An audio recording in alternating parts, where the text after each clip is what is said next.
السلام عليكم ورحمة الله وبركاته.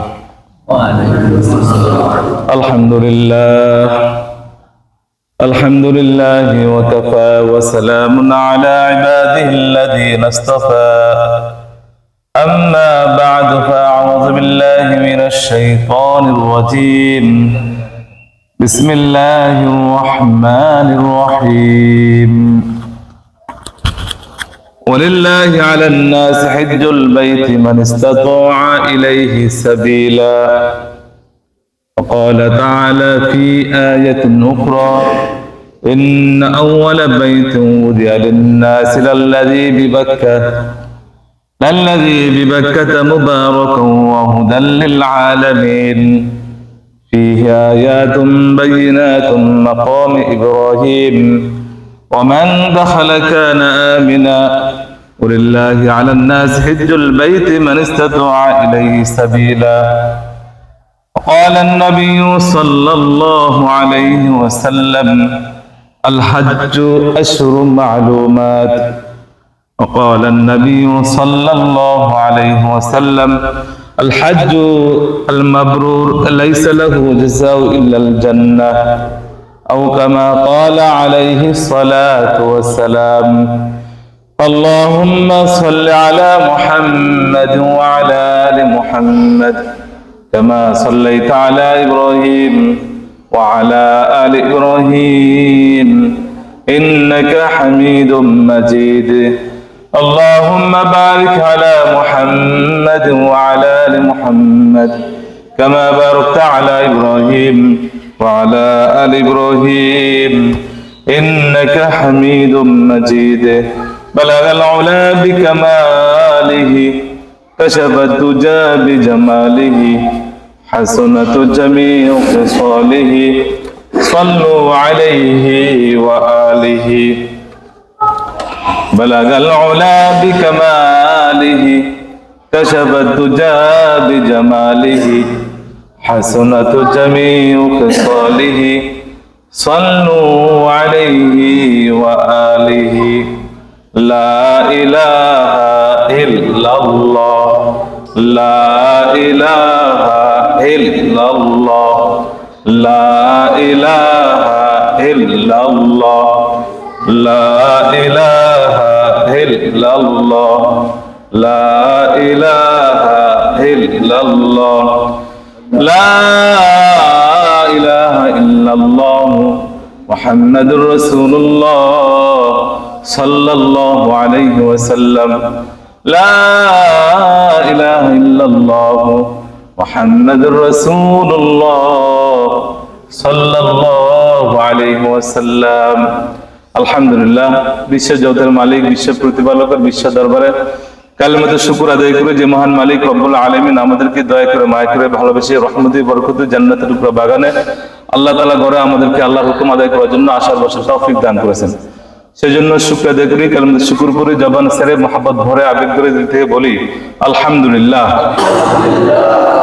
মোহতারাম হাজরিন, আপনারা অবশ্যই অবগত আছেন যে হজের আলোচনা চলতেছিল। হজ ইসলামের অন্যতম রোকন, গুরুত্বপূর্ণ রোকন, যে রোকনের ব্যাপারে আল্লাহ তাআলা স্বতন্ত্রভাবে একটি কোরআন হাকিম থেকে কোরআন হাকিমের ভিতরে স্বতন্ত্রভাবে একটি সূরা নাজিল করেছেন, সূরাতুল হজ। এতই গুরুত্বপূর্ণ যে অন্য কোন রোকনের ব্যাপারে আল্লাহ তাআলা কোরআনের ভিতরে সূরা নাজিল করেন নাই, কিন্তু হজের ব্যাপারে আলাদাভাবে একটি সূরা স্বতন্ত্র নাজিল করেছেন। হজ প্রথমত হলো ঈমান। ঈমান হলো মাকামে তাআরুফ। ঈমানের মাধ্যমে আল্লাহর সঙ্গে বান্দার আলাদা একটা পরিচয় হয়। কাফের আর মুমিন পার্থক্য আছে। কাফেরদের যে হিসাব, মুমিনদের সেই হিসাব নয়।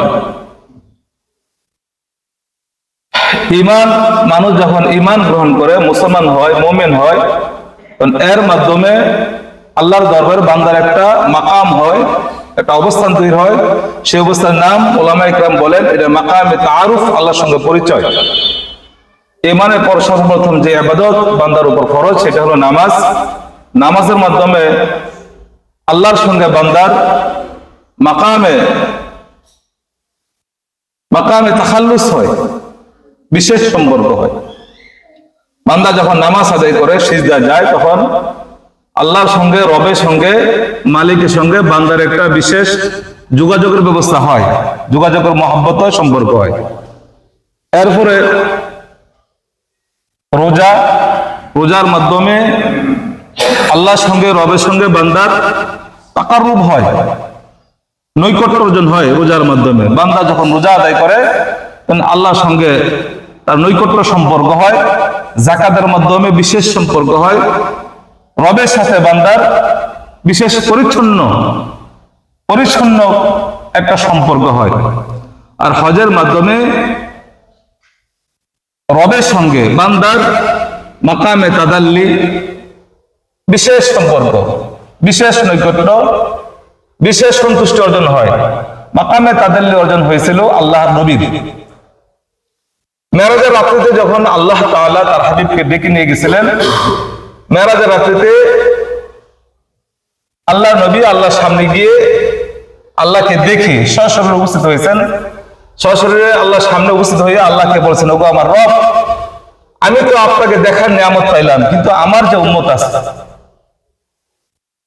উম্মত আছে তাদেরও তো ইচ্ছা হবে আপনাকে দেখার জন্য। আমি দেখে যে তৃপ্তি পাচ্ছি, আমি দেখে যে শান্তি পাচ্ছি, এই তৃপ্তি আমার উম্মত কিভাবে পাবে? তখন আল্লাহ তাআলা বলছেন, হ্যাঁ, দুনিয়াতে আমি একটি ঘর তৈরি করব, এই ঘরে যারা হজ করতে আসবে, হজের মাধ্যমে এখানে আমার পক্ষ থেকে একটি জাতি নূর, আল্লাহ তাআলা ঘর, আমার যে ঘর আছে বাইতুল্লাহ, সেই ঘরে যাবে, আমার নূরকে তারা তওয়াফ করবে, আর তারা বুঝবে আমি তাদের সামনে আছি। সুবহানাল্লাহ জোরে বলুন।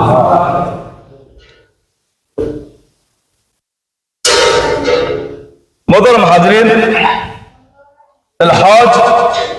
হজের মাধ্যমে আল্লাহর সঙ্গে বান্দার কি সম্পর্ক হয়? মাকামে তাদাল্লি। হজের মাধ্যমে আল্লাহর সঙ্গে বান্দার মাকামে তাদাল্লি সম্পর্ক হয়।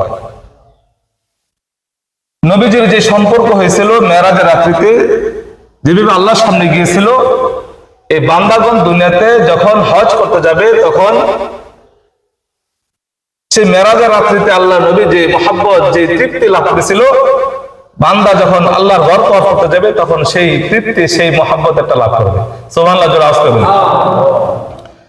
কুরআন হাকিমে আল্লাহ তাআলা বলেন, ওয়ালিল নাসি হজ্জুল বাইতি মান ইসতাতাআ ইলাইহি সাবিলা,